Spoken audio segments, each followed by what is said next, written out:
Listo. Estamos listos cuando ustedes quieran.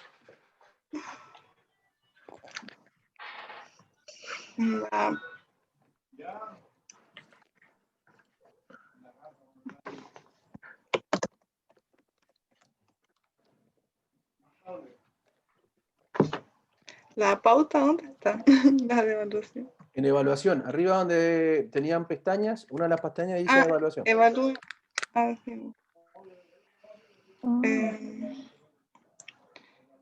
Ya. Y ahí van cambiando las dos que hay, para ir tirando. Tenía ahí al grupo 1. Exacto.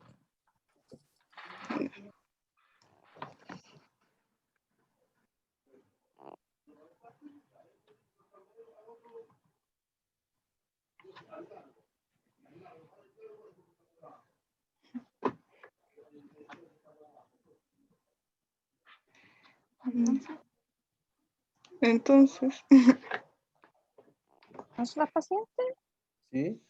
golpeamos la puerta. No, porque es teleconsulta, o sea, se prendió la cámara. Teleconsulta. Ya.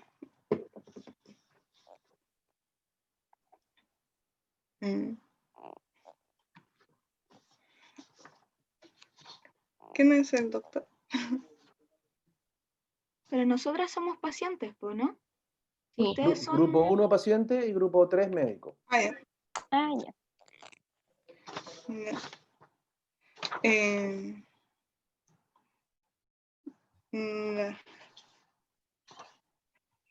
Entonces, no sé cómo te acuerdas.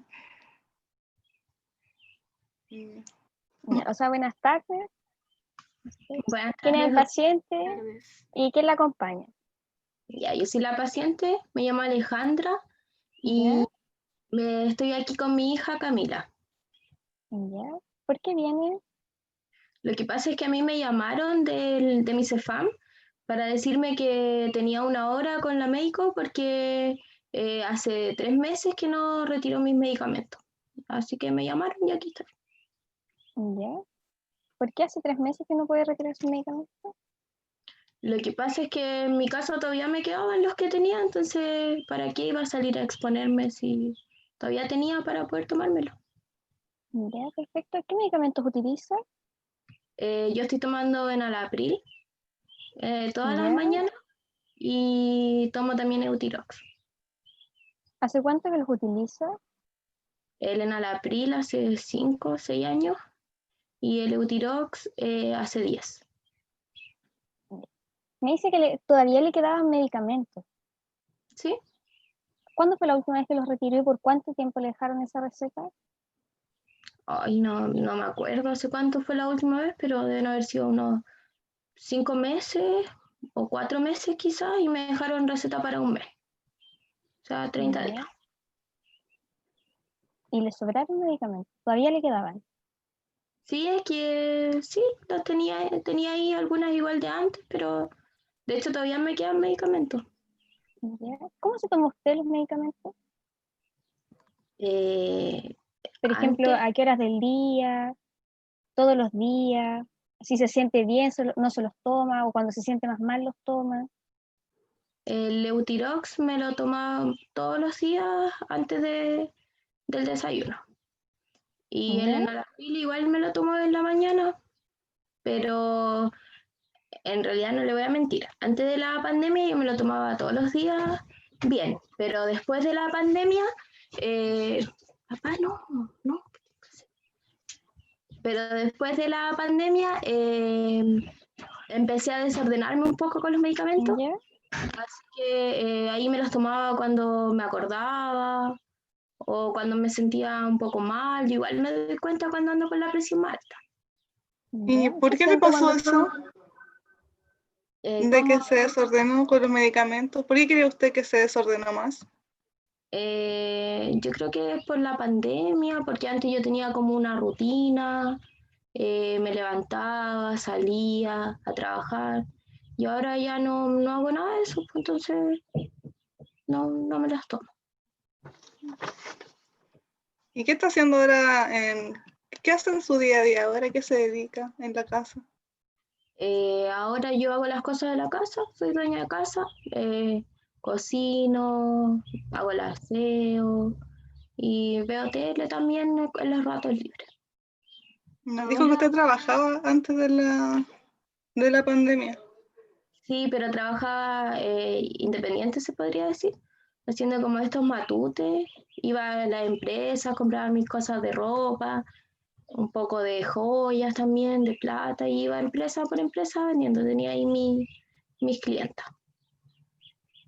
Últimamente igual yo la he visto como más bajoneada. De hecho, me costó traerla, le tuve que insistir yo varias veces en que viniéramos, porque en realidad no quería venir. No quería venir a la consulta, nada. Igual está así desde hace algunos meses, como 5 meses, más o menos. Yo creo que igual coincide con el tema de mi papá.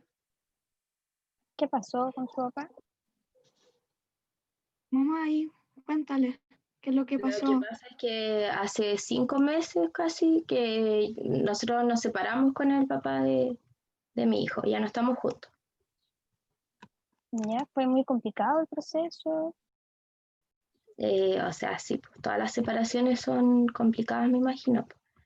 Yo lo pasé súper mal en ese momento y aquí estoy tratando de darle para adelante nomás, en verdad.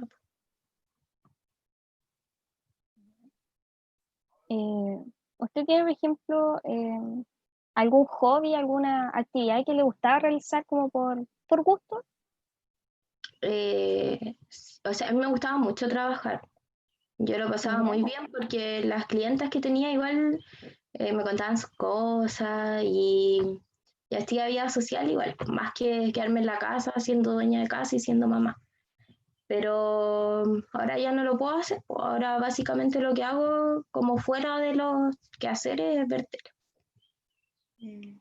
Pero su trabajo lo Y dejó más que nada porque por la pandemia en sí o por todo lo que sucedió. No, por la pandemia tuve que dejar de trabajar porque ya no, la empresa estaba cerrada y no, tampoco como que estudiaba, y no me van a recibir. ahora, ¿de qué vive? ¿Usted cómo se mantiene? Ahora yo vivo, igual tenía unos ahorros y de la plata que me da más que nada el papá de la cami, pues, de la camita. Y un hijo mayor que igual a veces me manda plata para tener. Y estoy también con el bono, con el ingreso familiar, que me llegó también por ser, como no tenía un trabajo estable y era independiente, también me llegó. Y con eso estoy tratando, hay que llegar nomás. Igual yo quería que, para mí era importante que viniera porque yo la he visto igual como súper triste, la noto en las mañanas que le cuesta más levantarse, o sea, como que despierta pero se queda en la cama. Muchas veces ahora último he tenido yo que hacer el almuerzo, por ejemplo, o estarle diciendo, mamá, levántate. Igual para mí es complicado. Entonces igual estoy preocupada, además que últimamente con el tema estaba como con muchos dolores de cabeza, me dice ella, como que no se siente bien y yo la noto como triste. Igual me preocupa eso porque en realidad no sé bien qué puede tener. No sé si Ya. es malo o no que esté así, porque si es solo por el tema de la separación o si tiene algo más. Mm. Em, Disculpe, ¿cuántos vivían con usted en la casa? En la casa vivimos la Camila y yo. Y antes de Ay, la pandemia también vivía su papá, pero ahora ya no. Camila, ¿y usted está en la casa, usted está siempre? ¿O igual deja a su mamá sola en el día, sale a trabajar? No, yo estoy en cuarto medio, entonces ahora con el tema de la pandemia estoy prácticamente en la casa siempre porque estudio online y prácticamente no salgo, más ahora que me preocupa igual dejarla a mi mamá sola, porque la veo, como les digo, la veo muy triste. Entonces no salgo mucho actualmente. Mm.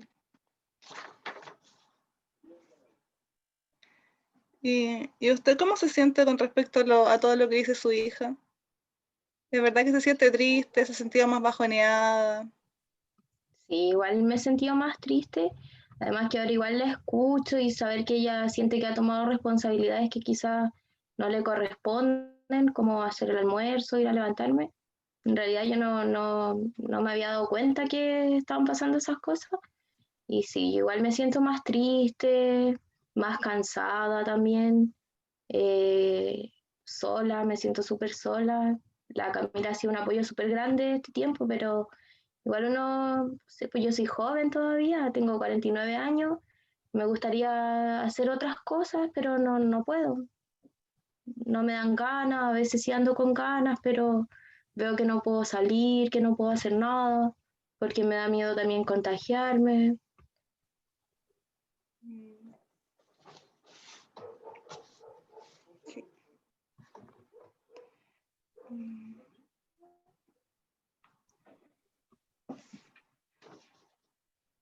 ¿Problemas para dormir ha tenido? No, o sea, no para quedarme dormida, no, en general no. Pero sí me he dado cuenta que a veces me despierto más temprano cuando todavía está oscuro y me quedo mirando el techo, pensando, y así se me pasa 1, 2 horas y no me dan ganas de hacer nada. ¿Y para comer cómo anda? Igual me he desordenado más con la alimentación. Antes igual yo era súper ordenada para comer. Porque por las enfermedades que tengo, trataba de mantenerme bien y activa, pero ahora igual he comido cosas más, quizás no tan sanas. A veces como tampoco tengo tanta ganas de cocinar, igual pedimos comida con la Cami. Usted sabe que esas comidas nunca son sanas. ¿Y has sentido que últimamente le cuesta disfrutar cosas que antes sí disfrutaba o le gustaba hacer? Eh, sí, más que nada porque no me dan ganas de hacer las cosas. Por ejemplo, a mí me gustaba harto la repostería y a veces igual vendía esas cosas y ahora que algo que quizás podría hacer en este tiempo, pero no me dan ganas de hacerlo. ¿No?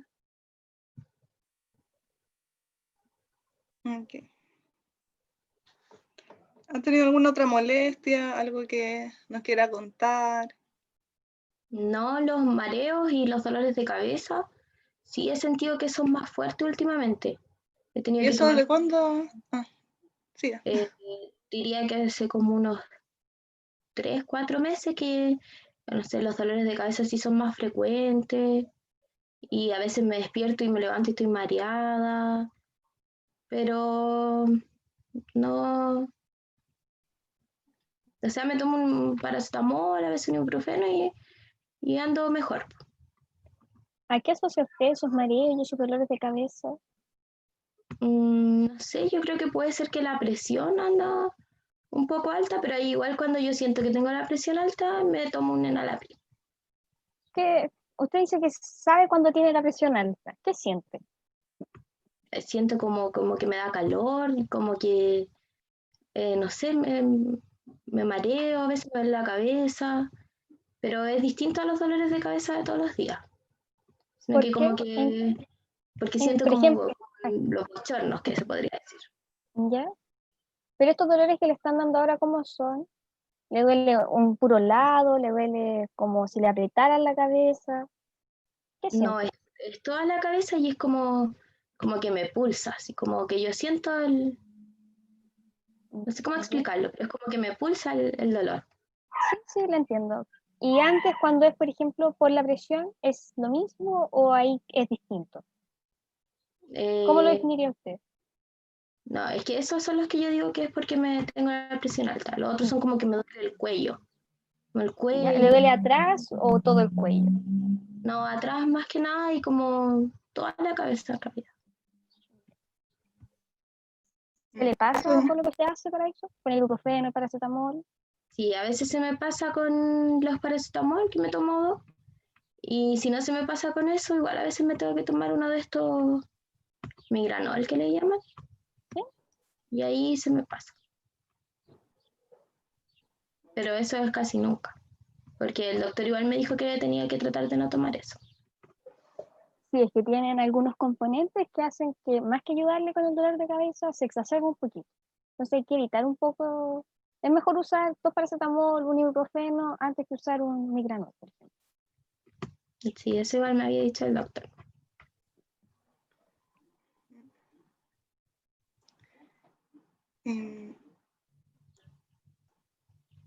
Pasamos ya al examen físico.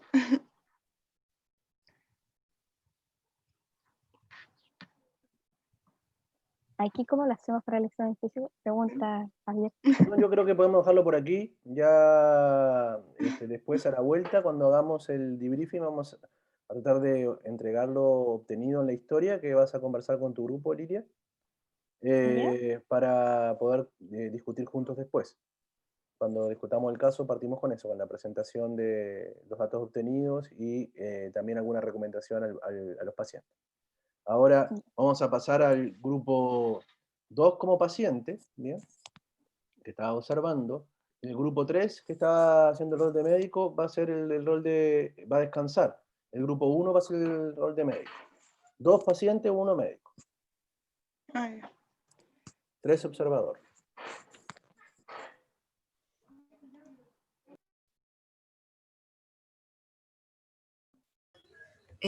Solo para introducir, nosotros hicimos el SOP en otro contexto, no de telellamada.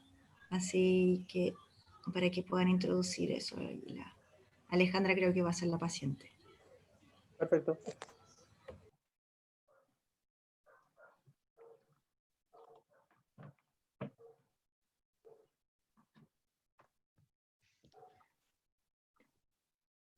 Ya. Hola, buenas tardes. Yo soy Gabriela, voy a estar atendiéndola hoy. Cuénteme, ¿por qué viene? Doctora, lo que pasa es que recién como que me empecé a sentir súper mal, como que me está saltando el pecho, me está costando un poco respirar y como que no sé, como que me fuera a morir.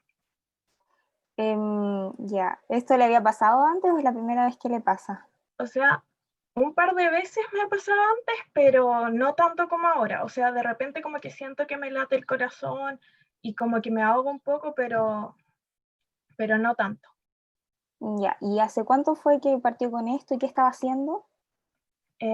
Como estaba en mi casa y llegó mi hijo, ¿ya? Y tuvimos una discusión porque estaba en tan malos pasos y después de eso él se enojó, se dio un portazo y ahí como que me empecé a sentir mal. Pero yo estaba sentada, no estaba haciendo fuerza, no estaba haciendo nada. ¿Puedo hacer una pregunta? Estamos como en el box del consultorio, ¿cierto? Sí. No, es como... O sea, en el SAR. Sí. El servicio de urgencia. Ya. Ya, entonces me gustaría como primero que fuéramos a una pieza un poquito más tranquila para que podamos conversar y que nos sentemos y veamos un poquito de qué trata esto, ¿ya? Ya. ¿Tenemos el control de signos vitales igual, ya que estamos en el SAR?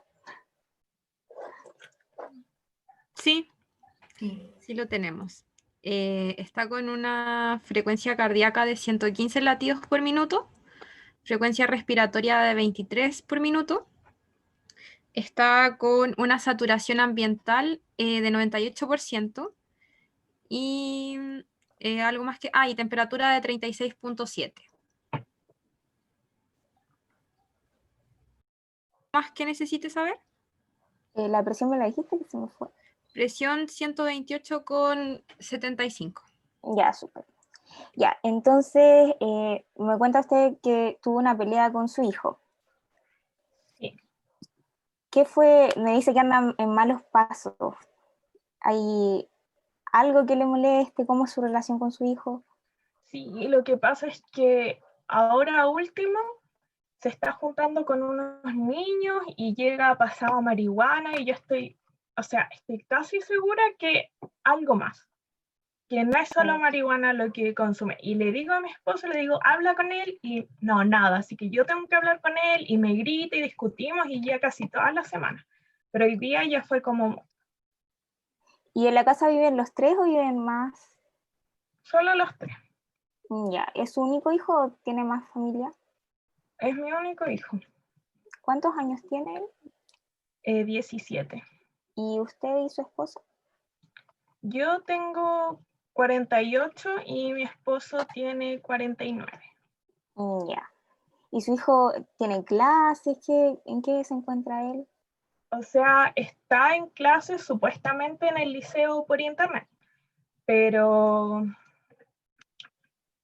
eso es todo. Igual está saliendo ahora como que se relajaron todas las medidas, empezó a salir y no me hace caso, sigue saliendo. Mm. ¿Y usted a qué se dedica? ¿Está en la casa? ¿Tiene que Yo trabajar? estoy en la casa.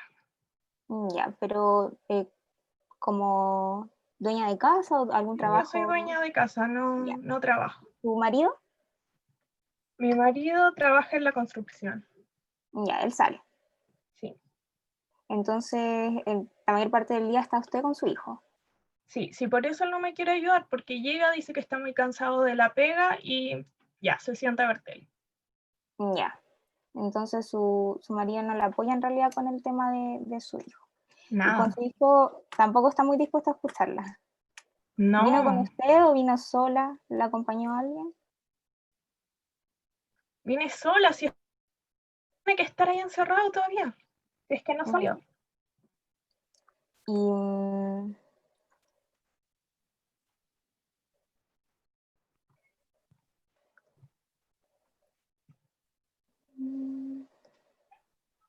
me dijo que le había pasado esto antes, pero nunca tan grave como ahora. Las otras veces que le había pasado había sido más o menos por las mismas razones. Sí, es que a veces me agito mucho cuando discuto con él. Ya, Esa pero esta es es la la verdad. primera vez que consulta. Sí, porque es que ahora fue como más de agitación, es que como que me molesta el pecho, entonces ya no se me pasó quedándome sentada en la mesa. Y ahora que ha pasado un tiempo que hemos estado conversando, ¿se siente un poco mejor o es lo mismo? Un poco, pero todavía estoy transpirando, no sé. Señora Alejandra, ¿Sí? yo soy Ángela, también soy parte del equipo médico y quería también hacerle unas preguntitas.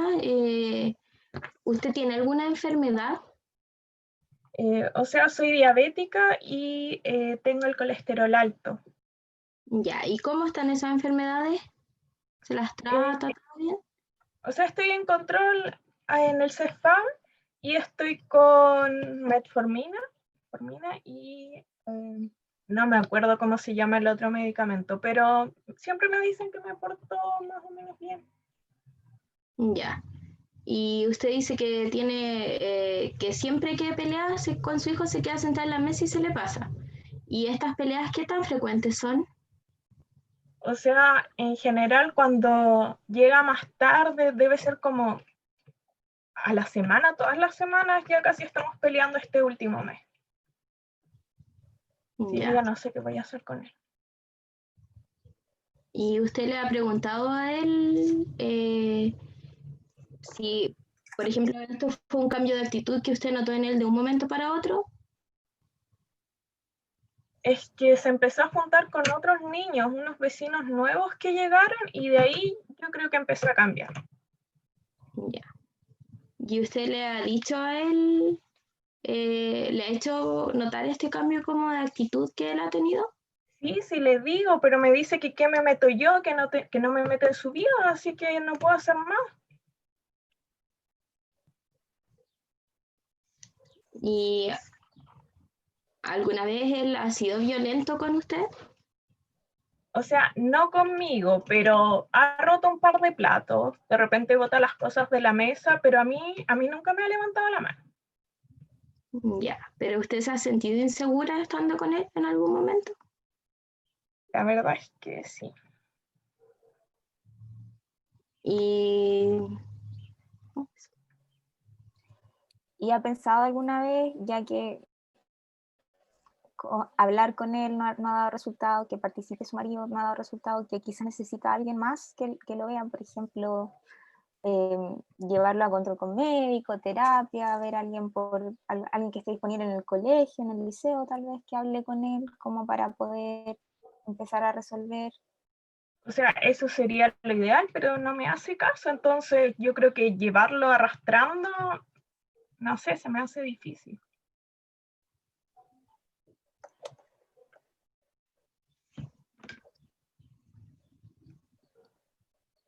Mm.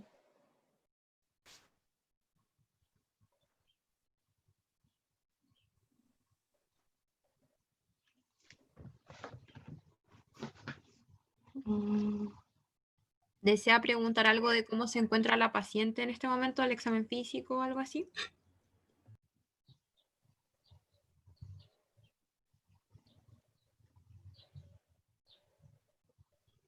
Sí, ¿cómo está el examen físico de la paciente?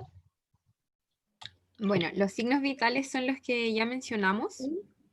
Está actualmente con ritmo regular en 2 tiempos sin soplos, pulsos simétricos, murmullo pulmonar presente sin ruidos agregados, abdomen blando, depresible, indoloro, y aparentemente no tiene ninguna alteración en algún sistema específico, más allá de lo que es un poco de taquicardia y un poco taquipneica.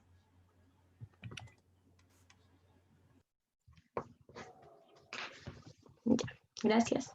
Señora Alejandra, ¿y usted cómo se siente apoyada por su familia? No, no, para nada. O sea, de repente cuando hablo con mi hermana por teléfono, pero mi hermana está en el norte, así que tampoco me ayuda mucho. Ya, ella sería como la persona más, como por la que usted más se siente apoyada. Porque ya le dije, mi esposo no sirve para nada. Ya, ¿y su esposo no le dice nada a su hijo? No, sí, me dice que lo deje, que después se le va a pasar.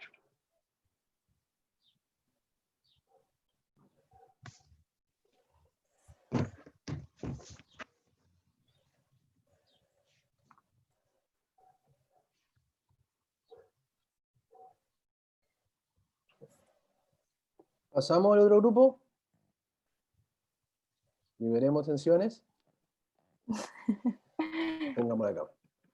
Grupo 3 va a ser el paciente, el grupo 2 el médico y el 1 el observador.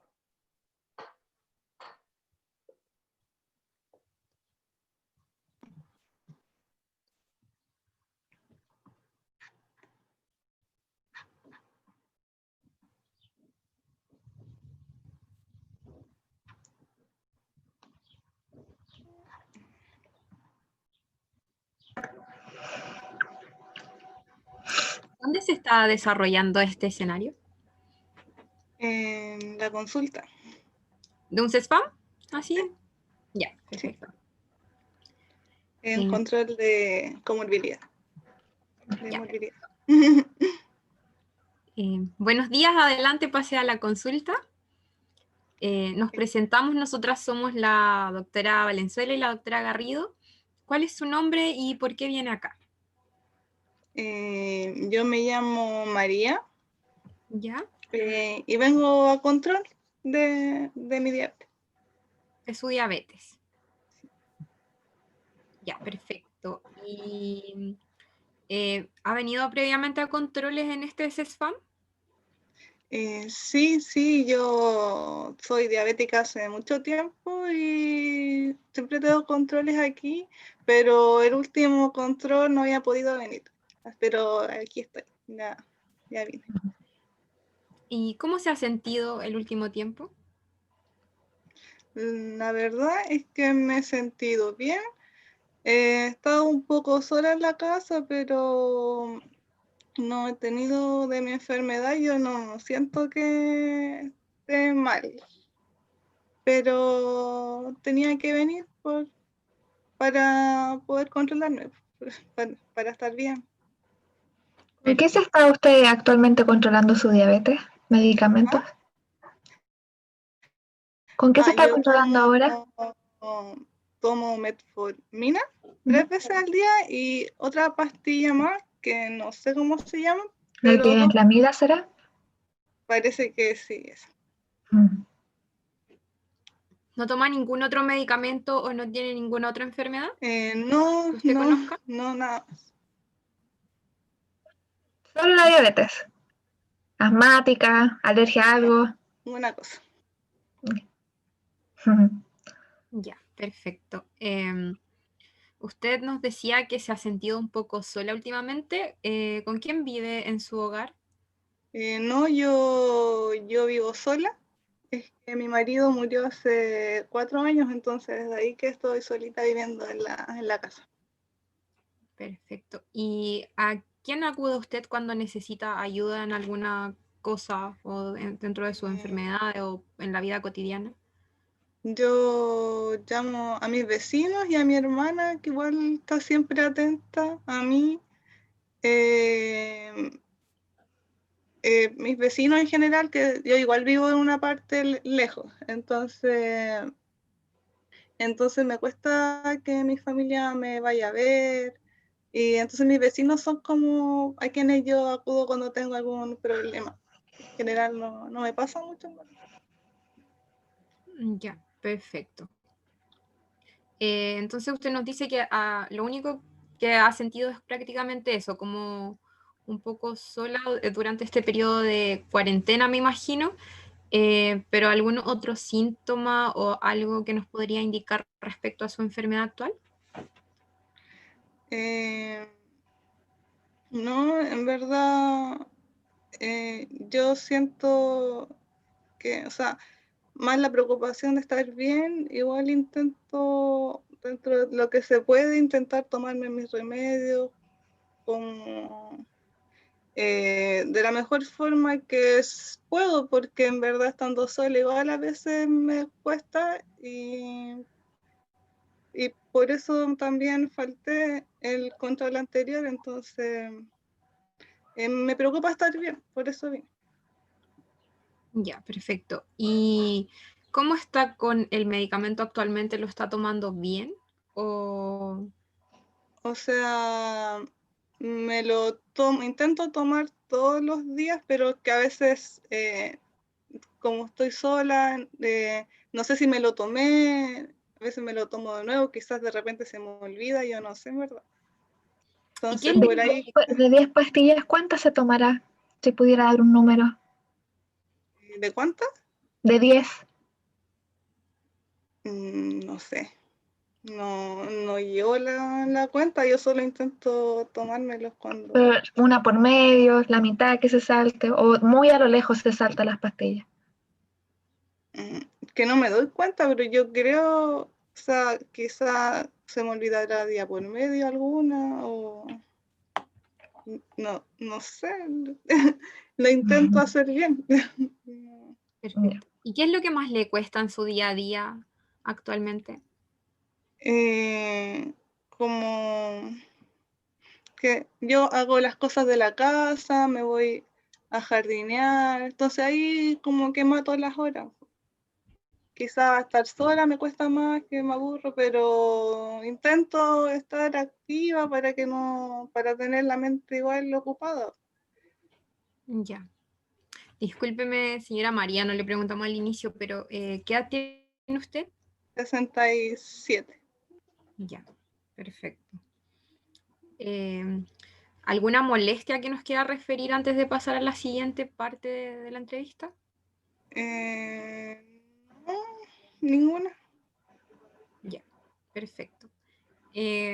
¿Algún síntoma específico de la diabetes que la moleste, como sed, que vaya mucho al baño en este momento? Yo para tomar agua soy muy buena. Estoy tomando agua todo el día en general. Por lo mismo yo creo que voy harto al baño también, porque si tomo agua voy a tener que ir al baño. Ya, perfecto. ¿Siente que come más en este momento o...? No como tanto. Sí, como estoy sola, de repente no desayuno o almuerzo tarde. No, no No soy tiene muy una, persona no es regular con las comidas. No, Ya. ¿Y nunca le ha pasado, por ejemplo, que se desmaye durante el día o que se sienta muy cansada, algo así no. cuando no ha comido? O sea, ahora que lo dice, como que igual de repente tengo mi chocolatito, mi cosa metida por ahí, porque a veces estoy en el patio, en el jardín, y como que me siento un poco tiritona y ahí como que como algo como para levantarme, Ya, perfecto. Igual hace tiempo estuvo hospitalizada por esto. para que, no sé si se acuerda, pero estuvo hospitalizada y que la encontramos desmayada en la casa, y eso es la vecina. Ah, Y ya, hola. ¿Cuál es su estuvo nombre? hospitalizada. Gracias. Que acaba de No, entrar. no se preocupen, lo siento. Yo soy Julia, su Ella me vecina. acompañó hoy día. Ah, ya. Perfecto. Y cuénteme, señora Julia, ¿cómo ha visto usted a la señora María? Pucha, yo igual, o sea, ahora que estoy como con teletrabajo, que le llaman, así trabajando en la casa, la he podido ver un poco más, pero como por lo general trabajo, no somos tan. Igual me tengo que hacer cargo de mi casa, de mi trabajo, aparte estoy todo el día en el colegio porque soy profesora. Ujú. Entonces igual me complica un poco, pero a veces le invito a tomar once, o yo voy a su casa a verla. Por eso hace como 3 meses parece que fue, sí, Sí, que la encontré, la fui a ver así como que tuve la necesidad de ir y la encontré así como muy mal, casi desmayada. Y ahí la llevamos al doctor. Y ahí estuvo hospitalizada unos días. Ya, Y nos perfecto. dijeron que había sido por el azúcar, que se le había bajado mucho. Claro, por lo mismo que no está refiriendo la señora María que no come en sus horas y toma los Aparte, medicamentos. los hijos no se hacen mucho cargo de ella, así que también ay, hay que Julia. tener ahí. Ya, Que mis hijos trabajan mucho, entonces no es que no se preocupen por mí, sino que no pueden venir a verme, porque tienen su casa, Pero sus ni cosas, siquiera te además, acompañan al doctor. pero es que por la pandemia igual les da miedo contagiarme, entonces no vienen a verme mucho. Pero ya. ellos siempre me están llamando. Y de repente me traen alguna cosa, pero es que están ocupados. ¿Esa ha sido la única vez que la han hospitalizado por algo? Eh, sí, sí, la única vez que me han hospitalizado. Bueno, aparte de los partos y esas cosas. Mm. Pero más que eso no. Ya, perfecto. Entonces, no, las redes de apoyo igual están ahí un poco complejas porque no puede hablar directamente siempre con sus hijos, quizás cuando tiene algún problema, por lo mismo que ellos pasan muy ocupados y todo eso. Ah, pero igual me llaman. Entonces igual yo les puedo contar mis cosas. Tampoco es que no se preocupen por mí. Ya, perfecto. ¿En los últimos días se ha sentido así con esa fatiga, como con los tiritones que usted me refería? O sea, lo normal, a veces. Ya, perfecto. Señora María, de casualidad, ¿usted trajo algún examen ahora al control? Sí, ¿Le tomaron del sí, azúcar? sí me tomaron el azúcar. Ya. Eh, ¿Qué exámenes se tomó? Uno de sangre, que no sé cómo decirlo. Pero ¿me lo podría decir quizás la acompañante o alguien? ¿Qué resultados dieron los exámenes? De la Julia, hemoglobina glicosilada, me imagino que le hicieron tomarse, y la glicemia, ¿o no? sí, yo creo. Me Alguien dijeron del que como personal que uno que nos veía ayuda. harto para atrás y uno de ahora. Ya, Se lo leo y yo, ya, sí, porque no. que uno tiene el resultado en 123 ¿Ya? y el otro 8,5 dice. Ya, perfecto. ¿Le tomaron el papelito con los signos vitales al inicio cuando la vio la TENS? Sí. ¿Y cómo estaba? Dice FC 67, saturación 98 y presión 132/76. Ya. ¿Le tomaron un hemoglucotest de casualidad al inicio ahí? No. No. Ya, perfecto. Ahí volvió. Ya. Entonces, bueno, analizando así como a grandes rasgos No. sus como exámenes y con lo que usted me cuenta, Y quedan puntos suspensivos, porque ahora pasamos al debriefing, a discutir los casos y hacemos las devoluciones ya, por orden. ¿Bien? Así que todos ya. prendemos la cámara. Ahora sí. Muy bien.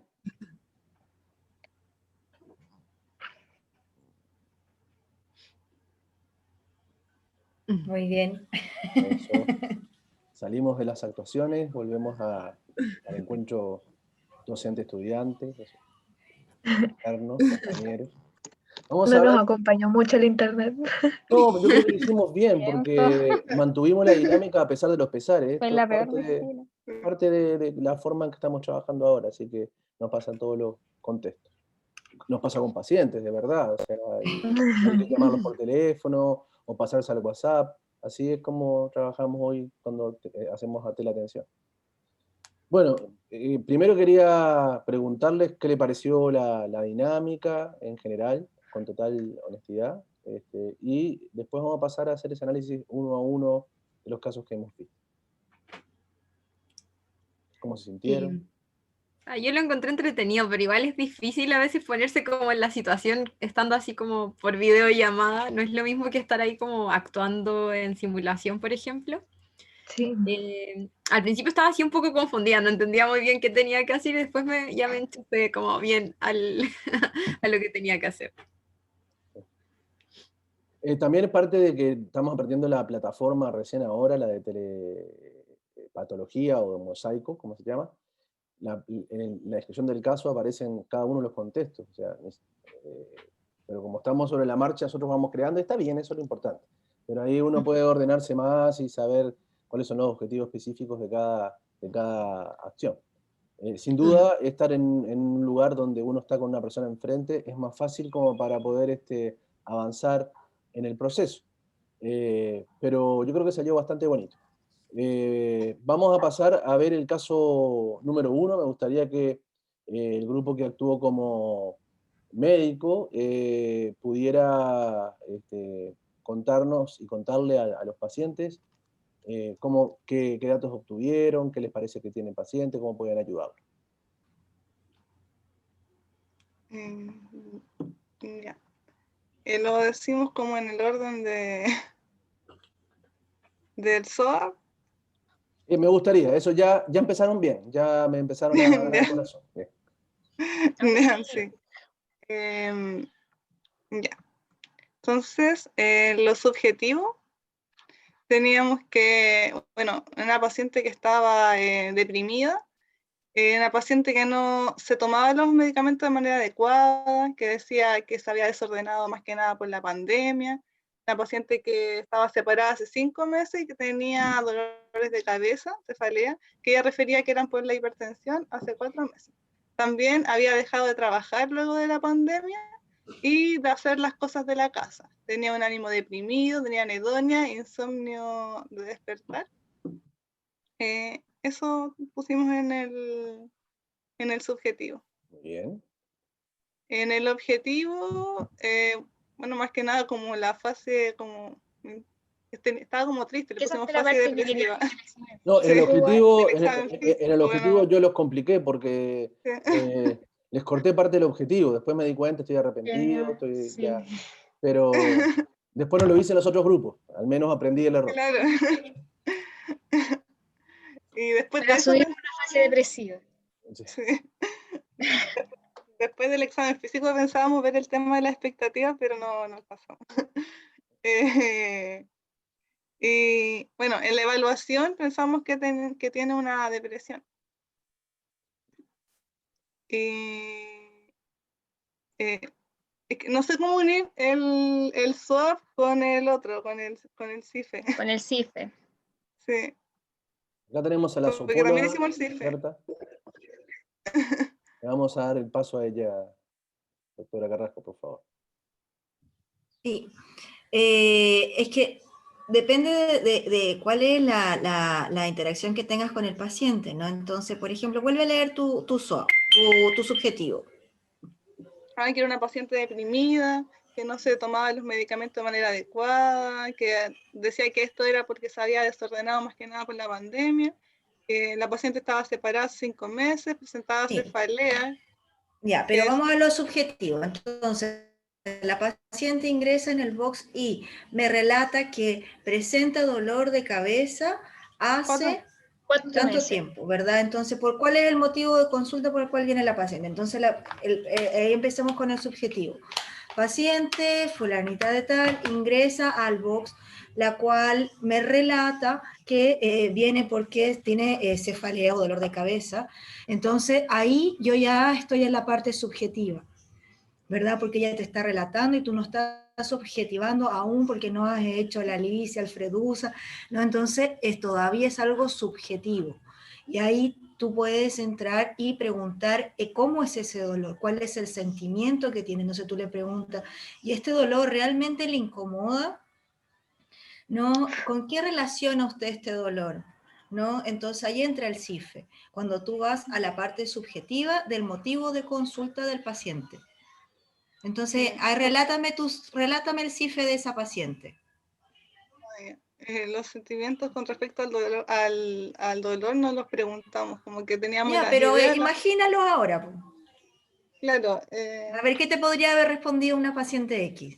Para hacer el ejercicio, ¿no? Bueno, ella siente que en verdad la cefalea se debe por su hipertensión, porque no se la había estado cuidando bien. Bueno, esas son, es que eso le puse la idea, de que la idea es que todo esto que está sintiendo es que puede ser por la pandemia, por la separación que había sufrido, y porque ya no estaba trabajando y no tenía relaciones con las amigas, y que también ella refiere que los dolores de cabeza que ella siente son porque tiene la presión alta, porque ella refiere saber cuándo los dolores son porque le sube la presión. Perfecto. Okay. Ya, pero al otro grupo, entonces al que le tocó ser de paciente, ¿cómo se imaginaron en este contexto? ¿Cómo relataban ese síntoma, pensando en el SWAP o en el CIF? Cuando pensaron en que esta paciente tenía esta cefalea. Y que aparte le pusieron todo el color de que se había separado, de que estaba la pandemia, de que era hipertensa. Entonces, ¿cómo le imaginaban usted a esta paciente? ¿Que estaba sufriendo por qué? ¿Que el dolor de cabeza era causa de un sufrimiento como más emocional, causa del encierro o causa de una descompensación X? Y eso, ¿para qué nos sirve? ¿Cuál es el objetivo de poder entender esto? Es poder limpiar el caso, poder saber y poder llegar al origen de lo que está causando. Entonces, si nosotros nos detenemos en el síntoma, que esta paciente relata que ya viene hace 6 meses, entonces aún más en ella, que hace 6 meses una persona está sufriendo, tiene un dolor, tiene algo que le está incomodando. Entonces, ella dice, no, yo lo relaciono con que me sube la presión y me duele la cabeza, ¿no? Nosotros realmente tenemos que objetivar después si realmente, pucha, una presión alta te va a dar dolor de cabeza. ¿Qué creen ustedes? ¿No? Vamos. Abren los micrófonos, vamos conversando. ¿Y? ¿Ah? ¿Y cuando se descompensa puede ocasionar cefalea? Ya, y después tiene que subir la presión, ¿cuánto? Otros síntomas, ¿cómo se relaciona eso? ¿Cómo tú limpias? No dice yo voy a limpiar esta historia. Entonces, ¿cómo tú limpias esta historia para decir esto tiene que ver con alteración de los factores cardiovasculares? ¿Tiene factores de riesgo cardiovascular? ¿O es una paciente que tiene una sintomatología, es una cefalea tensional? Entonces, para eso me va a ayudar entrar en el SWOP y esa es la utilidad que yo le voy a dar al CIFE, poder limpiar el diagnóstico. Entonces yo hago un diagnóstico mucho más certero y puedo decir, entonces puede ser una cefalea tensional, ¿no? O la paciente, no sé, está demasiado tiempo encerrada, está hipóxica, no sé, me ocurren 1000 de diagnósticos, pero uno va limpiando, esa es la importancia del CIFE, ir limpiando el diagnóstico, llegar a algo más puro y decir, ya, ok, entonces posiblemente esto es lo que está ocasionando. ¿Será que la soledad del paciente lleva a que el paciente no se tome los medicamentos y y aumente, digamos, sus rangos hipertensivos, y estos aumentos de rango hipertensivo va a hacer que sus factores de riesgo cardiovasculares aumenten y finalmente tenga un accidente cerebrovascular? ¿No? Entonces, si yo consigo detener esa cascada, pucha, estoy alargando la vida útil de esa paciente y mejorando su calidad de vida, que es mi objetivo primordial. Solo aportando la respuesta que ustedes dieron con respecto al dolor de cabeza es correcta, sí puede haber un dolor de cabeza en un paciente hipertenso, pero la gran mayoría de los dolores de cabeza en los pacientes hipertensos no son por cambios en las cifras tensionales. Para que eso ocurra tiene que estar con una crisis hipertensiva y claramente va a haber otro síntoma asociado y signo que va a ser otro tipo de paciente. La gran mayoría de los dolores de cabeza asociados a la hipertensión se asocian a cefaleas tensionales. En algunos casos pueden ser vasculares o mixtas, pero lo más frecuente es que sean cefaleas tensionales, como yo me imagino que puede ser este caso. La idea es que hoy, como muy bien Mónica nos estaba guiando, le empecemos a entrar, a tomar cariño un poco al método, porque nos va a ayudar a ser más efectivos y eficientes con los pacientes. Y por eso lo que viene de aquí en más para las próximas sesiones de Mosaico es, vamos a seguir jugando, le vamos a poner complejidad en distintos niveles, pero la idea es que podamos hacer unas cuantas para que ustedes terminen la rotación con este método entrenado. Y ustedes después lo van a usar o no, de acuerdo a qué utilidad le encuentren y la posibilidad que puedan después practicarlo con los pacientes. Sin duda es una manera distinta de enfocar el paciente. Generalmente las preguntas que hacemos son muy parecidas a las que hacemos en una entrevista convencional, pero por eso me gustó cuando dijeron nos vamos a orientar de acuerdo al SOAP y nos vamos a orientar tratando de obtener cada uno de los elementos que este instrumento nos entrega. ¿Bien? Ya. No sé si respondí ahí la pregunta que decía de cómo integrar el CIFE en la parte más subjetiva. Y es ahí que tiene que entrar el CIFE, es como saber subjetivamente qué significa para ella eso, con qué lo relaciona, cuáles son los factores que agravan esto, cuáles son los factores que mejoran, qué le causa tristeza, le causa angustia, o le da lo mismo, en realidad ya es una cefalea que está ahí constante y la paciente vive y la cefalea es su amiga, o sea, el día que no está se preocupa, ¿no? Entonces, ¿qué es lo que pasa con eso? Una paciente que a lo mejor busca también una síntoma, me estoy pasando sin mucha idea, entonces puede ser diferentes casos, hay pacientes que todos los días sienten algún dolor diferente y que el día que no sienten algún dolor es como, pucha, ¿qué me pasa? ¿Por qué no tengo ningún tipo de dolor? ¿No? Entonces muchas veces el dolor tapa circunstancias emocionales que no quieres vivir, que no quieres presenciar, que es una barrera que tú pones, como que no puedo trabajar porque en realidad me duele mucho la cabeza, pero en realidad es que tú no quieres trabajar nomás. Y ahí uno si va limpiando la historia, va viendo y va a tener un mejor plan, porque nosotros lo que vamos a enfocarnos es al plan, ¿verdad? Entonces yo tengo que ver, necesito que en mi plan quede claro que en realidad yo voy a hacer una visita domiciliaria y ver si me quedo yo con la duda de que en realidad esta paciente tiene una hipertensión súper descontrolada, yo voy a hacer un mapa y voy a hacer un seguimiento de presiones, o en realidad voy a ver su red de apoyo, o hago las dos, o cuál priorizo en este momento, le doy prioridad a cuál de las dos, ¿no? Y se dan cuenta la diferencia de tomar el paciente de esta manera con respecto a la eficiencia que podemos tener y la eficacia con respecto a lo que le va a pasar a ese paciente. Sí, en la manera más tradicional, seguramente, ¿qué vamos a hacer con el paciente? A lo sumo, vamos a encontrar que está un poco ahí complicado y tal vez le pidamos una consulta a psicólogo, pero eso es la manera que habitualmente funciona la atención primaria todos los días. Ahora, de la otra manera, nos seguimos empoderando del paciente y vamos a pedir el apoyo a René o a otro psicólogo cuando tengamos un poquito más claro qué es lo que necesitamos. Y cuando el paciente esté también de acuerdo con usar esa herramienta como para mejorar su calidad de vida y su salud. Imagínense que en esta primera instancia, si uno le dice vaya al psicólogo y sin mayor profundidad, ¿cuál es la respuesta que puede tener el paciente? ¿Irá? ¿No irá? Capaz que va porque si no, no le damos los medicamentos, capaz que va porque lo convencemos. En ningún método es superior al otro solo por declararlo. Pero el hecho de tener claro, por utilizando ese instrumento, o no utilizando, pero llegando al fondo del asunto, como ustedes creen, esto es práctico porque es una manera de hacerlo que nos facilita no tener olvidos.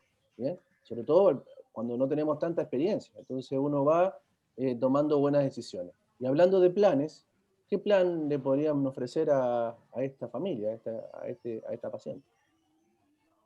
¿Qué pensaron como equipo de trabajo? Teníamos, bueno, para el problema de la hipertensión, era como realizar educación sobre, bueno, su alimentación, la importancia de su medicación, y para que se ordene podría comenzar a hacer un pastillero para poder ordenarse con los fármacos y que la hija también la pueda ayudar a organizarse con él. Y podría iniciar también sertralina por el tema de la depresión que nosotros pensamos que tiene. Y para el problema, bueno, y también que se comience a reintegrar a las actividades que tenía antes de la pandemia. Por ejemplo, ella dijo que le gustaba hacer pasteles y que ya no estaba trabajando y que antes igual los vendía. Entonces podría comenzar de nuevo con sus actividades como para mejorar también la economía del hogar de ella. Y ¿Cuál es el para problema poder principal de esta familia? ¿Qué es lo que pasó aquí en un momento dado que cambió la historia? Si fuera una película, ¿cuál es la escena principal acá? la depresión de la paciente. No, O sea, eso va a ser una parte de la representación. Voy a Se hacer- va a demostrar depresiva, va a tener todo lo que... sí. Pero Es hay que algo... fue así porque se separó, fue la pandemia, La quedó sin separación. Bueno, de todo. pero la pandemia la sufrimos Sí. todos y de repente podía ser solo la Claro, pandemia. la forma de enfrentar. Pero yo creo que la separación aquí es parte de... y eso es una quiebre. crisis vital, ¿cómo es? No ¿Normativa normativa. o no normativa? No normativa.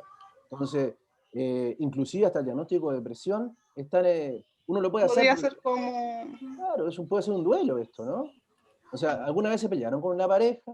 ¿Alguna vez se Un separaron? trastorno adaptativo. Yo les puedo contar, soy divorciado, o sea, tengo experiencia, pasan cosas, o sea, la vida no queda igual, y la manera que cada uno asume ese tipo de cambios, que no están previstos, que uno no planifica, depende de cada historia. Pero claramente puede afectar un poco la calidad de vida. Y no me hagan caso el 99% de las cosas que digo porque tal vez no sea buena manera de hacerme caso, pero yo no me gusta etiquetar mucho las personas y los diagnósticos en general. O sea, el diagnóstico de depresión es tan fácil de hacer. Yo creo que nos aplicamos un test de depresión a todos los que estamos acá y capaz que salgamos todos trasquilados. Depende, o sea, estamos hablando de una depresión leve, no una depresión moderada o severa que claramente va a tener otro tipo de elementos. Entonces, siempre yo me asocio las emociones del paciente de acuerdo a lo que le está pasando. Y si hay algo que es evidente, que está alterando, perdió el empleo, falleció alguien, no sé, está un duelo por un fallecimiento, o sea, una separación, mejor, en principio trato de ver cómo está viviendo ese duelo y cómo la familia se está adaptando a ese duelo. Porque eso va a ser relevante en mi plan de acción. ¿Bien? Y para eso tengo que conocer un poco más. De repente en la primera entrevista no tengo claridad absoluta de lo que está ocurriendo. La doctora Arias levantó la mano, parece. No, pero es para cuando estemos terminando. Se escucha la doctora Insunza detrás de fondo. Ya, pará, que me olvidé. Dame un segundo. Es que están los becados en este momento con un seminario de hemorragia digestiva. Si les interesa, pueden... No es de hemorragia digestiva. Es de endoscopía y colon. Ya pasó el de hemorragia. Ya. Oye, la idea... Patología biliar. Igual por las dudas que se nos había ocurrido con Mónica, es que más allá de el cronograma que tenemos, lo que notamos es que, claro, le falta ver. Y se nos ocurrió que podíamos hacer una sesión, no hoy porque es muy tarde, para la próxima, así en grupos o en mosaico, en las cuales podría ser alguno de nosotros, el médico, y otros de nosotros los pacientes, para que puedan ver cómo utilizamos el SOAP y el CIFE. No sé qué te parece, Gustavo. La próxima semana. Porque les quedan, o sea, hacemos de actores nosotros que se rían un poco, pero es, al no tener pacientes reales y ser todo online, inventar algo para que les sea como más útil, no solo así. Perfecto, ya. Listo. O sea, podemos hacer grupos mixtos, un grupo de los tres, el paciente es uno de nosotros y el médico es uno de nosotros, de los docentes. Y el resto de nosotros en un grupo hacemos parecido ahora, para que ellos también puedan representar y hacer de médico. Claro. Sí. Me parece buena idea, o sea, eso es lo que falta, al no ir al campo clínico y no todos los médicos trabajar utilizando este instrumento o herramienta. Claramente es bueno ver a alguno que tenga un poco más de experiencia aplicándolo. Me parece buena idea. Después vamos a ver una sesión de Renaud y Avendaño. Vamos a bajarlo tranquilo. Bien, el plan un poquito eso, por supuesto que la hipertensión va a importar, si está compensado o no, ¿por qué puede estar descompensada? ¿Qué tan descompensada está? Siempre cuando hay trastorno anímico asociado a un timbre de depresión o sin timbre de depresión, como ustedes quieran, hay que estar siempre atento a la adherencia a los tratamientos. Una de las primeras cosas que puede pasar es que uno no se ponga adherente al tratamiento, que ya no le importe tanto. La respuesta frente a las separaciones o a las diferencias de pareja, ustedes saben que dependen del individuo, pero casi todas tienen que ver con la alimentación. O se come más o se come menos, y ambas cosas, o se come a destiempo, y todas esas cosas para un paciente crónico puede alterar su compensación de la patología. Es interesante, es muy interesante esta mirada. La mirada normativista, biomédica, en donde uno se centra solamente en el síntoma y en la enfermedad, hace que estos casos sean muy difíciles de resolver. Y esto nos permite ordenarlo un poco más. Si quieren, para no tomarnos todo el día, pasamos al grupo, le agradecemos al grupo 1, al grupo 3 por su excelente, primero, representación del caso y actuación como equipo médico. Y le pedimos al grupo 1, que fue el médico del segundo caso, que nos cuente cuál es su opinión del caso que les tocó ver. Ya, a partir diciendo que estaba súper desorientada evaluando el caso, porque, no sé, yo creo que un poco por esto de estar haciéndolo online, me imagino telemedicina como consulta en un box, pero estábamos en un SAR, entonces ya era como el contexto distinto, pero es difícil imaginarlo, entonces a mí yo creo que eso me jugó un poco en contra. Aparte de eso, del caso en sí, se trataba, ya partiendo por lo subjetivo, una paciente que consultaba en el SAR por un episodio de angustia. Sentía palpitaciones, opresión torácica, y lo atribuía a una pelea que era de unos minutos de duración que había comenzado recientemente en el contexto de una pelea con su hijo. Que no era la primera vez que le pasaba, pero sí la vez que más susto le había dado, porque nunca le había dado tan fuerte. Y que por eso fue lo que la motivó a consultar.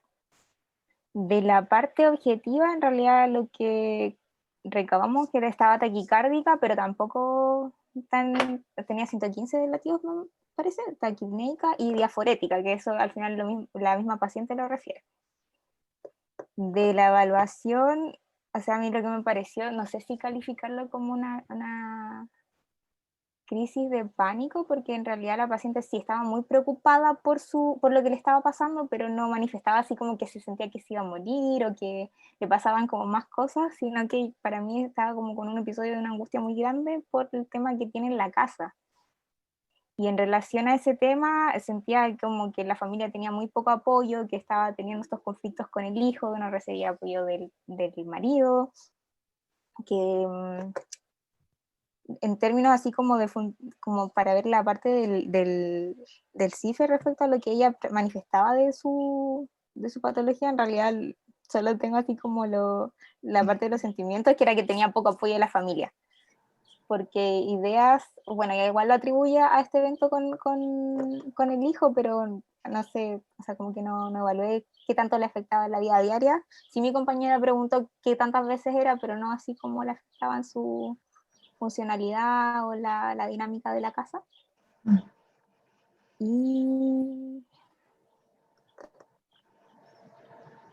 no sé qué más.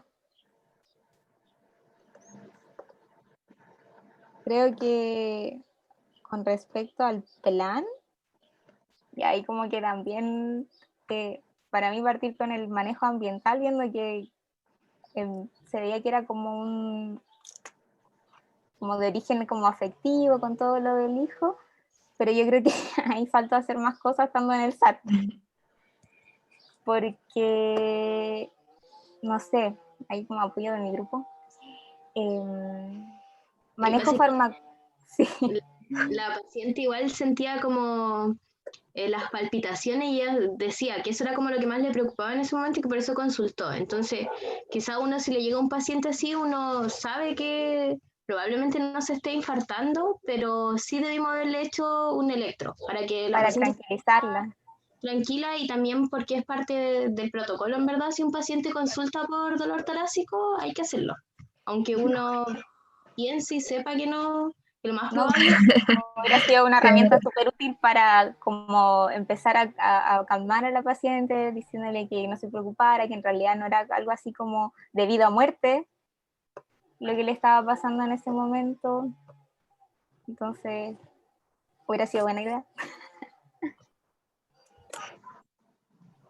Muy bien. y quizás se le pudo haber dado también como un medicamento, quizás alguna benzodiazepina también para calmarla, pero en realidad tampoco la paciente, porque en un momento la Gaby, que era la doctora, le preguntó si ella, ahora que había conversado un poco y todo, se le había Se pasado sentía y mejor. prefería haberse sentido mejor. Entonces, quizás tampoco era tan necesario darle un medicamento y que lo que la paciente quería era más que nada sentirse escuchada y sentirse calmada. Entonces, quizás también su ansiedad habría bajado haciéndole el electro y mostrándole que estaba bien y que había sido más que nada el mal rato que ella había pasado y educarla sobre eso, porque al final le van a seguir pasando estas cosas si no se trata el problema que es lo que la está ocasionando. Sí, súper. ¿Puedo hablar? Sí, por eso. Iba a pedir a la zoóloga que me pregunte. No, bueno, cuando yo estaba junto con las chicas del grupo 2 cuando está en la confección del caso, y cuando ellas propusieron hacerlo en el SAR, yo les pedí que recordaran un poco los niveles de atención, ¿no? O de énfasis en la atención que uno hace. Y que uno se imagina que muchas veces los servicios de urgencia, preguntarle al paciente con quién vive y qué hace, a qué relaciona su patología, no está de más y claramente es importante. Entonces, por eso, cuando dijeron del servicio de urgencia, dije, sí, ya, pero recuerden cuando lo estén pensando en eso, en qué nivel me puedo enfocar en esta paciente, qué es lo que ella está necesitando. Ustedes saben que los pacientes en general que consultan los servicios de urgencia muchas veces van motivados por el miedo, ¿no? Porque en realidad no es porque ella piense que el corazón realmente se le va a salir, es porque tiene miedo de estar infartando, ¿no? O no es porque simplemente le duele la cabeza, porque si le doliera un poco la cabeza se tomaría un paracetamol, ¿no? Es porque realmente tiene miedo a estar con un accidente cerebrovascular. Entonces es súper importante investigar eso, pero nosotros no podemos de ninguna forma descuidar la parte biológica. Entonces, esta paciente es una paciente en la cual debemos seguir un protocolo, que deberíamos hacer el examen físico adecuado, luego que nosotros vemos y podemos descartar de que la paciente realmente no está con un síndrome coronario agudo, podemos hacer el resto de la intervención, no podemos perder el tiempo, tenemos que evaluar adecuadamente para ver si debemos intervenir o no de otra forma, y recordar que no trabajamos solo y trabajamos en red. Entonces, sí podemos hacer una intervención muy corta, ¿no? Porque estamos en un servicio de urgencia donde hay más pacientes posiblemente que nos estén esperando y posiblemente no tengamos siempre el tiempo para poder estar con ella 20 o 30 minutos, pero hacer una pequeña contención y luego pedir que por favor se dirija al centro de salud familiar más cercano, o ver si ella se relaciona con un centro de salud familiar, ¿no? Si ella está inscrita en un CESFAM, son preguntas que uno no sabe porque ya la deja, la introducen en el sistema, a veces están por fuera del sistema mucho tiempo, pero hay que tomarla un poco y meterla en el sistema, pues entonces dejar amarrada una consulta, un retorno, una evaluación y hacer esa contención adecuada. Y el SOP y el CIFE y todo esto lo podemos usar en cualquier lugar, ¿ya? Así que eso. Bueno, ¿les ha tocado ver trastornos de pánico en vivo indirecto? Sí. Bien. Es difícil trabajar en un paciente con trastorno de pánico, lo que dice la doctora Carrasco es tremendamente importante. Recuerden que cualquier estado ansioso por los procesos fisiopatológicos o fisiológicos de adaptación aumenta los requerimientos de oxígeno al miocardio, y por supuesto, si un paciente tiene un factor de riesgo coronario, es un lindo momento para que tenga un problema. Así que siempre hay que descartar la coronariopatía, independientemente de la edad del paciente y los factores de riesgo. Nosotros no sabemos. Ella igual era diabética, así que era pertinente. Era diabética, pero podría ser una paciente de 18, 19, 20 años que igual no sabemos todavía y consumió cocaína y puede estar haciendo un infarto igual. O sea, hay que tener cuidado. Me gustaría darle la opinión a René para que desde el punto de vista psicológico, que él si tiene muchísima experiencia con este tipo de trastornos, ¿qué recomendaciones nos da para enfrentar a un paciente con trastorno de pánico en el momento de la crisis? Sí, mire, estaba escuchando con bastante atención y son casos que llegan con mucha frecuencia al CEFAM, derivados desde la urgencia, 1, 2, 3, 4 veces incluso, con crisis de pánico, con su hoja de derivación a su CEFAM en donde está inscrito para recibir atenciones tanto médicas como psicológicas. Desde ahí comienza el trabajo con un paciente con crisis de pánico, en donde en las primeras sesiones mi forma de intervención más que nada generar un vínculo con el paciente, como siempre lo digo, ver y entender un poco lo que me quiere explicar este paciente, ver de qué manera lo puedo ayudar, cuál es su sensación de crisis de pánico. Hago más conscientes sus síntomas, sus pensamientos, su forma de cómo funciona, ¿ya? Hacemos las primeras sesiones un aprendizaje de cómo funciona esta crisis de pánico, ¿ya? Es como el círculo de cómo genera este estrés, de cuáles son los factores de estrés que muchas veces estas personas con crisis de pánico. Yo siempre hablo de una olla a presión, que esta olla a presión tiene que liberar el estrés de una u otra manera. ¿Y qué pasa? Que al parecer esta olla a presión está acumulando estrés y se nos olvidó liberar el pitutito que tiene esta olla a presión, que liberamos el vapor cuando cocemos algo y no abrimos este pituto que nos permite descomprimirnos. ¿Y qué hace después de un tiempo? Explota con esta crisis de pánico, y yo le digo, probablemente no son muy agradables, o sea, a mí no me ha dado nunca una crisis de pánico, pero puedo yo entender cómo usted logra enfrentar esta crisis de pánico. No he conocido a nadie que me diga que son agradables estas crisis de pánico. ¿Por qué no vemos la manera a lo mejor de abordar esto y de en algún momento extinguir esta crisis de pánico? ¿Se ha imaginado cómo es una vida sin crisis de pánico? ¿Cómo era usted antes de este proceso? Sí, bueno, entonces, los primeros pasos es como tratar de entender qué me ocurre en el día a día que a lo mejor me va sumando un estrés y no me voy dando cuenta. Con quién vive, en qué trabaja, cuáles son sus factores de estrés que visualizamos. Le hago esas consultas. ¿Cuáles son los factores protectores? ¿Cuál es la dinámica que usted genera en el día a día? ¿Ya? Más que a lo mejor, yo le puedo enseñar muchas técnicas de respiración, imaginería, que puede controlar usted la crisis de pánico, pero la verdad es que yo me quiero adelantar a eso, ya, porque la crisis de pánico yo la visualizo como el resultado de un montón de cosas que pasaron antes y que me da como resultado la crisis de pánico. Podemos aprender a utilizar y a manejar estas técnicas asociadas a la crisis de pánico, podemos aprender mucho con respecto a la respiración, que es parte importante también de controlar la crisis de pánico.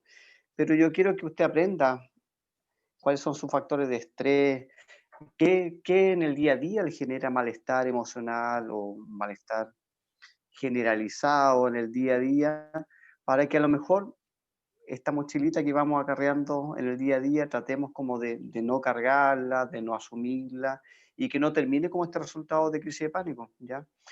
Cuando los pacientes se dan cuenta de eso, comienzan a ordenar muchas cosas en su vida diaria, comienzan a encuadrar algunas cosas que en la familia, no sé, pues, ellos son como resorte un montón de algunas cosas para resolver, tanto con los hijos como con los esposos o en la vida laboral. Comienzan a ordenar un poco esto, comienzan a encuadrar estas situaciones y comienzan a recuperar sus tiempos. Y ahí comienza a disminuir la sintomatología de manera rápida. La verdad es que los pacientes que son bastante responsables generan cambios rápidamente con respecto a las crisis de pánico. Van disminuyendo sus factores de estrés, van incorporando harto la actividad física, y es más un tema más bien cognitivo y más un tema de aprendizaje, como de reaprender cómo no cargar con factores o cómo no asumir cargas que a lo mejor no le corresponden a ellos. ¿Ya? Entonces, desde esa mirada yo trabajo como psicólogo, más que el controlar la crisis de pánico, vemos qué es lo que se suma para que dé como resultado la crisis de pánico, ¿ya? Y activan varios sensores también, que eso igual es súper importante. Nunca van a llegar a una crisis de pánico como llegaban antes, a lo mejor tan intensa en número, sino que más bien cada vez que ellos van aprendiendo, van disminuyendo esta intensidad de crisis de pánico. Eso, doctor, son Gracias, pacientes que llegan con mucha frecuencia a la consulta, pero la verdad es bastante abordable el cómo trabajarlo, ¿ya? En la historia, en la película. En esta película, ¿qué elemento está ahí como hilo conductor del argumento? ¿Qué elemento no podemos dejar de ver para entender la película? El problema del hijo. Claro, la adicción. Entonces, como el caso anterior, muchas veces nosotros como médicos de cabecera, médicos de familia, no vamos a poder resolver los problemas de la familia siempre. Lo que tenemos que tratar de hacer es a enfrentar ese problema, ¿bien? A tratar de que la familia pueda resolver el problema como familia, ¿bien? En este caso, quien viene, podía haber sido el adolescente adicto, pero vino la mamá, ¿cierto? Que, como muy bien dijo René, la ollita a presión reventó porque no pudo manejar de buena manera el problema que está ocurriendo en su casa, y además se sintió poco apoyada por el resto de la familia, ¿bien? No sé cómo va a terminar esta película. Esta película puede terminar de muchas formas. Sí sé que si no atendemos, como el caso anterior, a la separación, en este caso, a la adicción del hijo, va a ser poco probable que tal vez podamos ayudar correctamente a esta familia. Tal vez podamos medicarlos, tal vez podamos descartar la patología biológica acompañante, que bien puede estar. Pero no vamos a poder resolver el problema de fondo, y tal vez esta paciente puede pasar de tener trastorno de pánico a tener una depresión, ¿cierto? Si no puede superar o aprende a enfrentar el problema.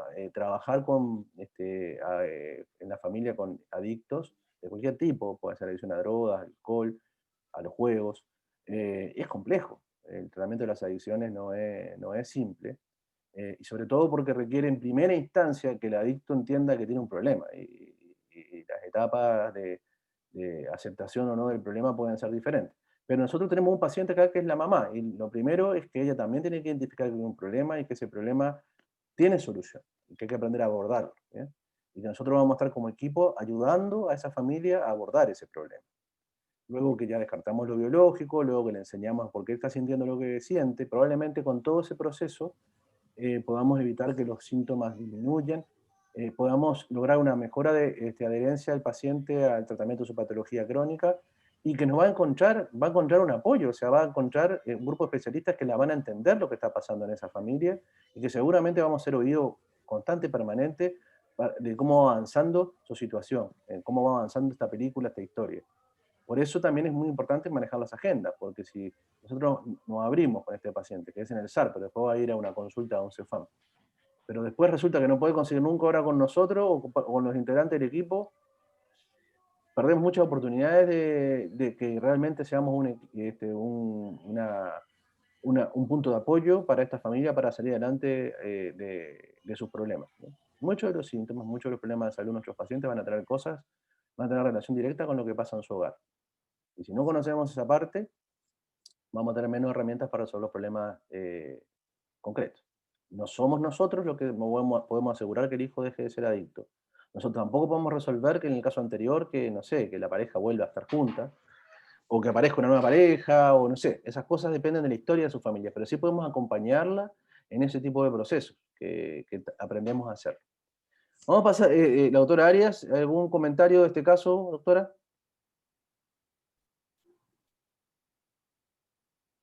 ¿Negativo? No, ya se dijo bastante. Muy bien. Ya, solo una cosita, ¿no? Que cuando estaban representando el caso, el grupo que estaba de equipo tratante indagó un poco sobre si había sido agredida, ¿no? Entonces, eso son prioridades que hay que, sí, la violencia, ¿no? Entonces, claro, indagaron ahí y claramente cambia completamente la agenda que dice el doctor Constella en el caso en que nosotros detectamos que hay un riesgo para esa paciente. Y eso sí hay que hacerlo en el servicio de urgencia. Y la otra cosita que quería comentar acá es la importancia del sistema de registro. Nosotros podemos facilitar mucho estando en un servicio de urgencia si la paciente ya nos cuenta que tiene un hijo adolescente que está usando droga, ¿no? Entonces, si nosotros mínimamente registramos eso, yo sé que es súper escueto el documento que llega, que el DAO va a tener el motivo de consulta y nada más, pero si en la parte de observaciones nosotros podemos utilizar y tomarnos unos segunditos y escribir un breve relato de lo que la paciente ya nos contó, vamos a facilitar su llegada al centro de salud familiar. Entonces, y va a ser muy diferente en el caso de que sea un hijo adolescente de 12 años que está usando droga, que si es un hijo adolescente de 17, 18 años. Entonces, si nosotros tenemos esos datos a mano, también se le va a dar una prioridad al momento de llegar a CESFAM, también se la va a atender de forma diferente. Entonces, el sistema de registro que nosotros utilizamos es súper importante. Eso. Muy bien. Pasemos al último caso para que no nos vayamos a las 10 de la noche. No. Estamos un poco atrasados, pero... Todos nosotros nos tenemos que ir. Sí, ahora. No, a las 7 o ahora. Nos quedan 10 minutitos. Bueno, llegamos en 10 minutos tratemos de redondear. Listo. Aquí el grupo médico fue el grupo 1, no, el grupo 2. El 2. Ya. Como nosotras con la Fernanda. Voy a hablar de lo que nosotras como que sacamos del caso. Ya, entonces nuestra paciente era la señora María, de 61 años, con antecedentes de diabetes mellitus tipo 2, no insulino requeriente aparentemente, que viene a control. En cuanto a lo subjetivo, como ya dijimos, es una paciente quien dice tener diabetes mellitus tipo 2, que aparentemente no utiliza insulina, refiere mala toma del medicamento farmacológico y del estilo de vida también. Relata sentirse sola en la entrevista, lo cual llama la atención y es lo que más la molesta actualmente. También dice tener poco contacto o ayuda de familiares debido a que a ellos les cuesta venir a visitarla y refiere que los vecinos son como su principal red de apoyo en este momento. También, como dentro de las cosas que más le molestan, refiere a tener tiritones y dolor de cabeza cada cierto tiempo y sensación de como desmayarse. Ya, en lo objetivo, con lo que sacamos de su historia hacia grandes rasgos, era que la paciente sufre lipotimias y síntomas de hipoglicemia cada cierto tiempo. Aparentemente el medicamento que está provocando esto es la glibenclamida, y por lo mismo la paciente tiene una mala adherencia al tratamiento y alimentación también deficiente. En cuanto a la sintomatología, lo que pudimos extraer de todo esto, bueno, ya hablamos de los síntomas de hipoglicemia y también una fase depresiva aparentemente y disminución del ánimo. La paciente se veía como con una entonación plana y en realidad como se notaba en su forma de ser la disminución del ánimo, aunque es como entre subjetivo y objetivo, nosotros tratamos de observar eso un poco. También otra cosa que se observó es que los exámenes mostraban una hemoglobina glicosilada alta de 8.9 creo que tenía, y la glicemia también alterada de 1, a pesar del tratamiento y obviamente acorde a la mala adherencia y a la alimentación.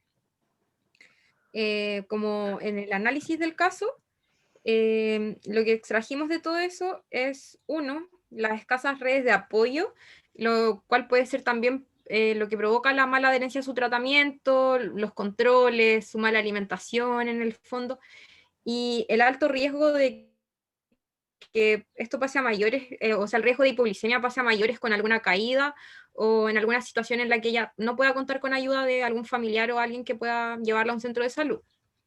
Lo otro que como que sacamos de los análisis es que la paciente, bueno, como ya habíamos mencionado en el objetivo, aparentemente tiene síntomas depresivos o de disminución del ánimo en el fondo. Y bueno, el déficit del tratamiento en el fondo de su diabetes. Y como plan, en este caso, nosotras como dentro del CESFAM recomendaríamos la visita de un asistente social a su domicilio para evaluar como todo en el fondo de manera global, el cambio del fármaco, la glibenclamida aquí principalmente, que es la que nos provoca la hipoglicemia en la paciente, y sería importante evaluar si puede evaluarla quizás algún especialista para darle algún medicamento que no sea de riesgo para ella, o quizás como cambiar, y la insulina igual sería como difícil en ella, por lo mismo quizás sería buena la evaluación de un especialista para que recomienda algún medicamento de una nueva generación o algo así. Bueno, quitar la glibenclamida, oral psicólogo para evaluación en este caso de la paciente, además del asistente social, mantener el control con ella, o sea, no perder el contacto y ser como en el fondo una red de apoyo importante como CESFAM para la paciente. Y eso.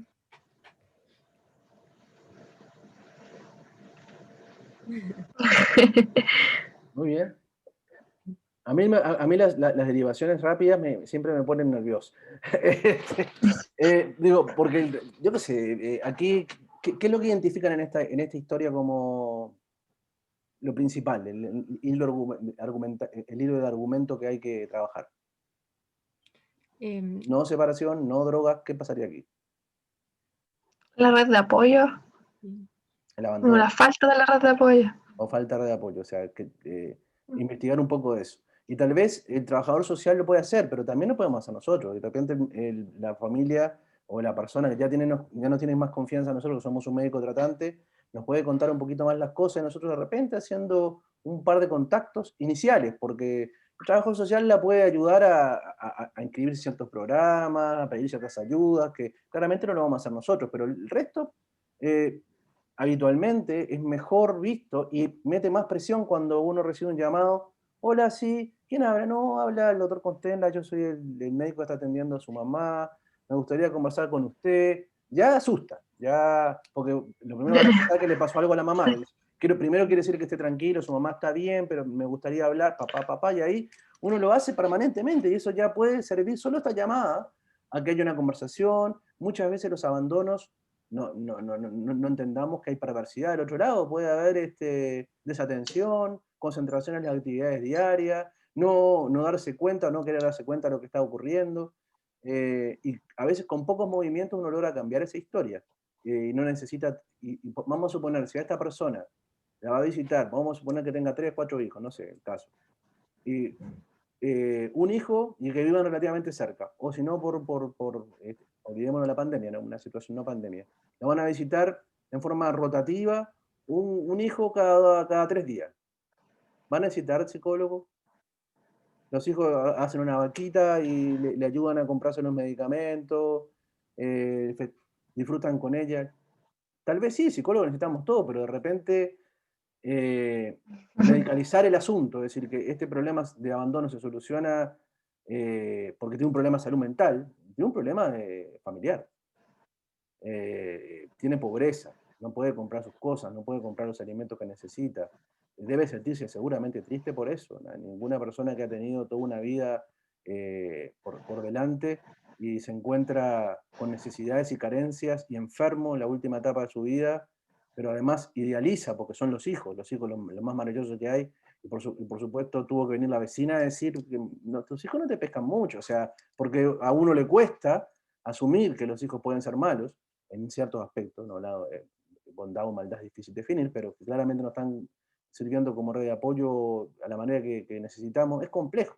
Entonces, yo creo que en la primera parte uno puede hacer mucho, y después, como le digo, yo le voy a indicar un medicamento para que el medicamento haga esto. Yo creo que cada derivación que hagamos en nuestra vida tenga un objetivo claro.